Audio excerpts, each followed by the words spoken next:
Halo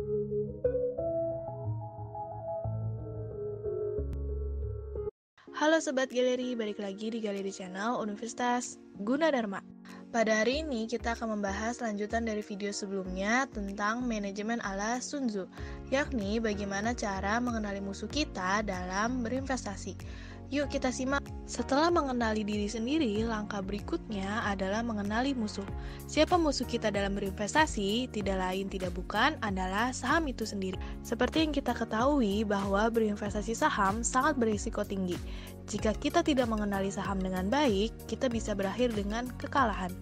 Lalu bagaimana ya caranya mengenal saham? Hal yang penting yang harus kita lakukan yakni mengenal faktor penentu harga saham. Faktor penentu harga saham yang pertama adalah kondisi makro alias dunia usaha. Faktor ini amat dipengaruhi oleh kebijakan ekonomi pemerintah, yakni sebagai contoh, yang pertama adalah suku bunga. Jika suku bunga tinggi, investor lebih suka menanamkan uangnya untuk disimpan di bank. Saat bunga tinggi akan menghambat pertumbuhan bisnis perusahaan. Sebaliknya, saat bunga rendah, saham menjadi pilihan investor dan perusahaan lebih giat berbisnis.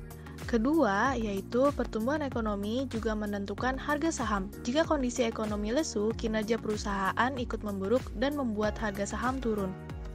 Ketiga, jika ekonomi menguat, prospek perusahaan akan bertambah cerah.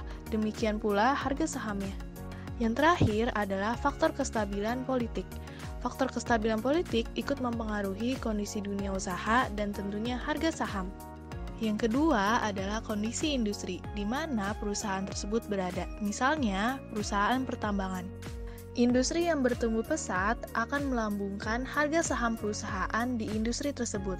Misalnya, tahun 2007 harga komoditas meroket tajam. Akibatnya, kenaikan harga minyak dunia yang gila-gilaan, sehingga berdampak harga saham pertambangan naik. Selanjutnya adalah kondisi finansial perusahaan. Perusahaan yang mempunyai fundamental atau laporan keuangan yang kokoh, maka menandakan perusahaan memiliki harga saham yang bagus. Selanjutnya adalah rumor yang berkembang di pasar. Rumor adalah isu yang belum tentu benar dan tidak jelas asal-usulnya.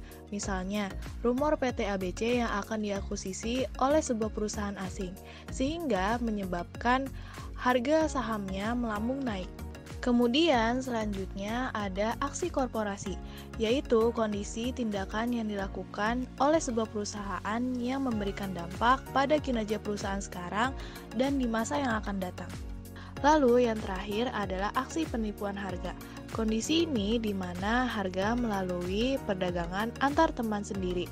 Aksi ini lebih dikenal dengan menggoreng saham. Lalu bagaimana sih mekanisme dari menggoreng saham? Yakni dimulai dengan si A menjual saham ke si B dengan harga tinggi, lalu si B menjual ke si C dengan harga yang lebih tinggi lagi. Dengan demikian, harga yang tercatat menunjukkan kenaikan tajam. Investor lain yang tidak menyadari aksi ini akan ikut-ikutan membeli saham tersebut karena mengira saham tersebut punya prospek yang baik. Saat para investor ingin membeli saham tersebut, orang yang melakukan goreng saham akan siap menjual saham koleksi mereka. Lalu bagaimana agar kita tidak terjebak pada saham gorengan? Yaitu dengan melakukan analisis saham yang pertama, yaitu analisis fundamental. Mempelajari kondisi dasar perusahaan, misalnya kondisi makro, industri, dan perusahaan. Analisis ini biasanya dipergunakan untuk menentukan saham apa yang layak dibeli atau yang harus dijual. Yang kedua adalah analisis teknikal, yaitu mempelajari pola pergerakan saham di masa lalu untuk meramal pergerakan harga saham di masa yang akan datang. Analisis teknikal ini digunakan juga untuk menentukan kapan harus membeli dan kapan harus menjual. Lalu bisa kita simpulkan, yang pertama, bermain saham ada resikonya. Oleh sebab itu, investor harus mengenal diri sendiri dan musuh alias aset yang ingin dibeli supaya mendapatkan keuntungan yang maksimal. Yang kedua adalah mengenal diri sendiri, yaitu seperti psikologi berinvestasi, motivasi, kekuatan uang, dan tipe investor. Lalu yang terakhir adalah analisis saham.